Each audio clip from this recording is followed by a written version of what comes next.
Oi. Então, vamos corrigir. Eu vou fazer oralmente, vou deixar também a parte por escrito para vocês, tá? Então saibam que tudo é uma questão de interpretação, nem sempre precisa ser exatamente com as palavras que eu vou usar, beleza? Vamos lá. Número 1 aqui, né, do apólogo, da agulha, né, a linha, o alfinete lá.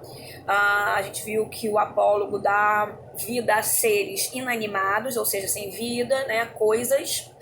E aí pergunta o seguinte: o que nos possibilita afirmar seguramente que o texto lido é uma ficção que se opõe à realidade cotidiana? Nossa, né? O fato dos objetos, né, agulha, linha, alfinete, eles conversarem, isso aí tira, né, a veracidade do nosso cotidiano, não é alguma coisa que acontece na nossa vida de humanos, não é isso? Não é, então é isso aí, é esse fato, tá? Depois, número 2. Sabendo-se que se trata de um conto, por que a narrativa não provoca dúvidas ou indignação do leitor? Então, gente, o fato de começar com Era Uma Vez, a gente já sabe, né, que é um conto maravilhoso e tal, um conto de fadas. Então, esse recurso do Era Uma Vez traz pra gente essa questão do sobrenatural, do fantástico, do mágico, disso tudo, tá bom? De coisas inventadas e mentirosas. E aí, nesse contexto, a gente tem aí essa coerência interna dentro do texto, tá bom? Depois, com base nas respostas dadas a 1 e a 2, né, que a gente acabou de falar, explique como podemos verificar a verossimilhança interna no texto. Verossimilhança interna. Então, vamos lá. O texto tem coerência com a proposta de um apólogo, uma vez que ilustra comportamentos humanos em seres inanimados, evidentes nos diálogos entre linha, agulha e alfinete. As personalidades desses personagens, embora sejam absurdas para os objetos inanimados, têm compatibilidade com a postura arrogante, submissa ou conselheira de seres humanos reais. Então, pegamos seres humanos reais e demos essas características que podem ser próprias de seres humanos, botamos aí nesses seres inanimados. Tudo bem? Então, vamos lá.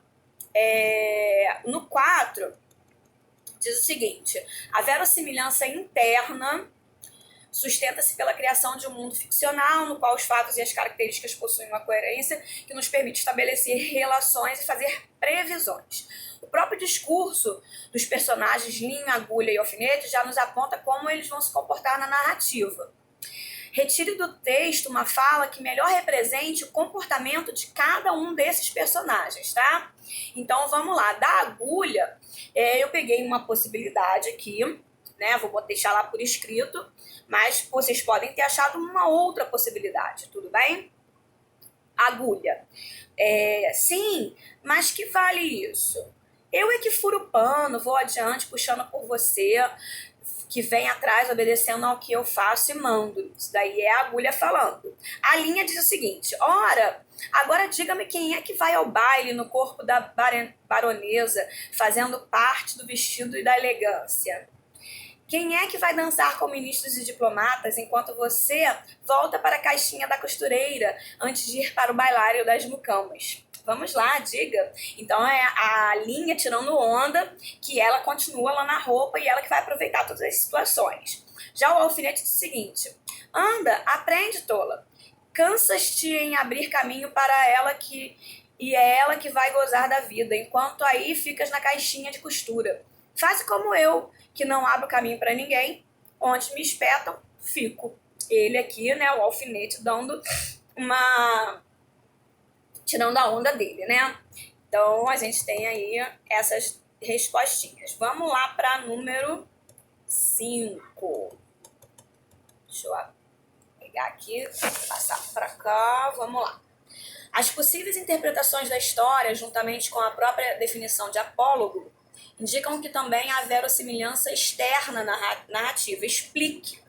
Então, a verossimilhança interna tem a ver com que a gente sabe o que é um apólogo, que é alguma coisa do fantástico e que, claro, quando a gente pensa em conto de fadas, né, um mundo fantástico, a gente pode dar vida a seres, isso perfeitamente aceitável. Agora vamos ver aqui na questão da na verossimilhança externa, tá?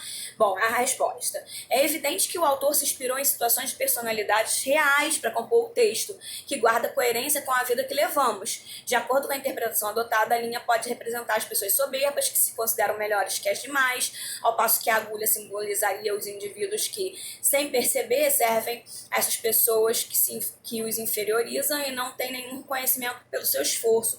E, finalmente, o alfinete, que tomaria a posição dos que percebem as injustiças e abrem os olhos do que se submetem aos arrogantes. Então, quem de vocês aí me diz que não conhece um tipo de cada dessas pessoas aí? O arrogante, o submisso e aquela pessoa que abre os olhos do submisso para o arrogante. Quem não conhece um colega, um conhecido, um familiar, sei lá, alguém que seja um desses aí? Sempre a gente conhece alguém desses tipos, né? Número 6. Cite ao menos 2 situações reais presentes na sociedade que foram representadas pelo relacionamento entre linha e agulha. Para isso, adote a vertente interpretativa que classifica a linha como arrogante e a agulha como injustiçada. Bom, a resposta de vocês é pessoal, tá? Eu vou dar uma sugestão de resposta, beleza? Os jovens que alcançam suas vitórias pessoais e não valorizam todas as condições que os pais lhes deram para que isso acontecessem. Os artistas que desprezam os próprios fãs, os quais contribuíram para o seu sucesso. Políticos que ignoram as necessidades da população que os elegeu e muitas vezes desviam o dinheiro público, entre outras situações. É claro que vocês podem ter pensado em situações diferentes para exemplificar cada um desses tipos de personagem aí que caracterizam pessoas na vida real, né? Tá bom?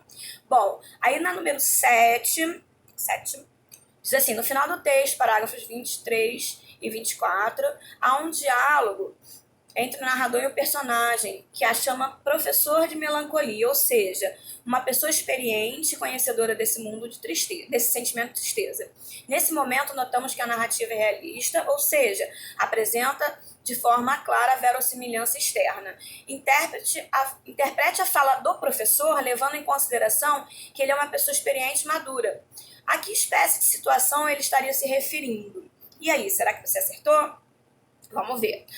Por se tratar de uma pessoa mais madura, mais experiente que o narrador, é provável que ele tenha se lembrado de vários momentos de sua vida.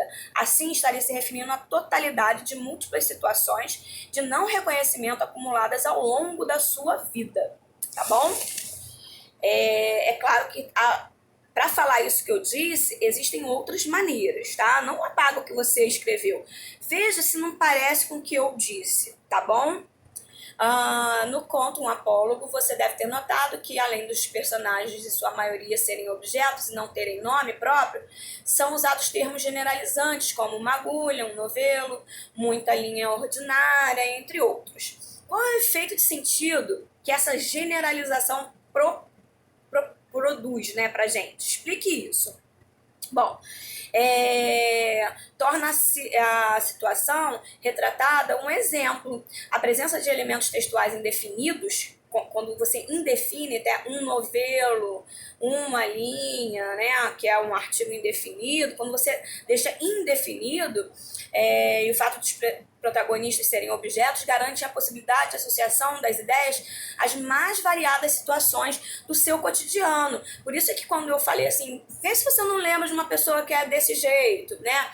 De cada uma daquelas maneiras. A gente sempre vai levar a nossa ideia a coisas que já aconteceram, tá bom? Depois a gente tem aqui o desenvolvendo as habilidades. Ai, olha aqui, não é que apareceu aquele cachimbo que eu falei para vocês naquele vídeo, tá vendo? Quando eu escolho o vídeo, é porque ele é bom mesmo. Então, a imagem acima é famosa, nela há uma frase em francês que significa isso não é um cachimbo.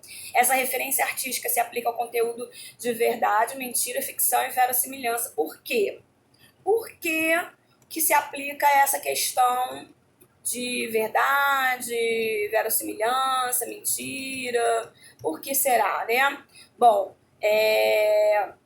vemos a imagem de um cachimbo e não o objeto em si. Logo, a frase trata da verossimilhança, né? Tratada por Foucault, né?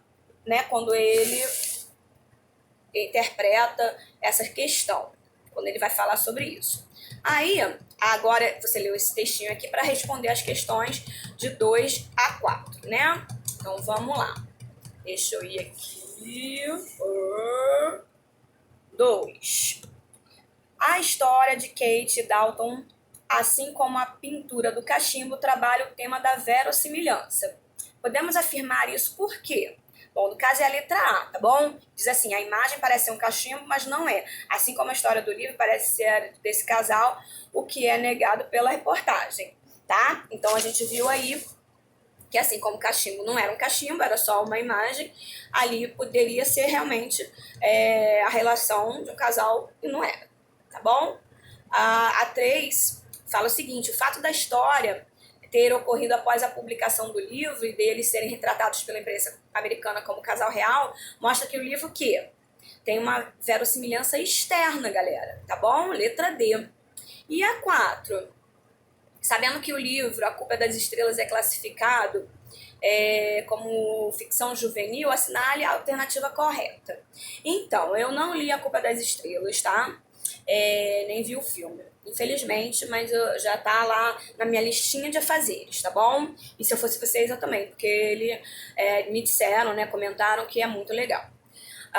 No caso aí, a letra C, o livro pode até ser baseado em uma história real, mas, como toda ficção, se inspira na realidade. Não podemos crer que tudo no enredo ocorreu exatamente daquela forma. Então, a gente sabe que é baseado em fatos reais, mas que não corresponde exatamente a fatos reais. Não é o fato em si,